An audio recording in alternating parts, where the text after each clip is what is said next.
the military operation carried out by the Pakistani military. And of course that angered a lot of people who started a social movement. What started off as a social movement has now transformed into a larger nationalist movement that wants the rights of the Pashtuns to be protected.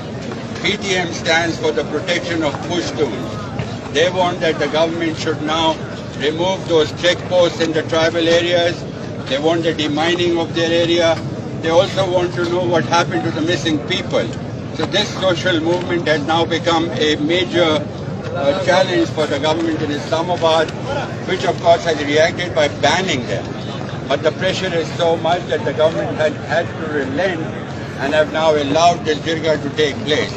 It is a large show of force. The Jirgah system is basically to settle disputes in a peaceful manner.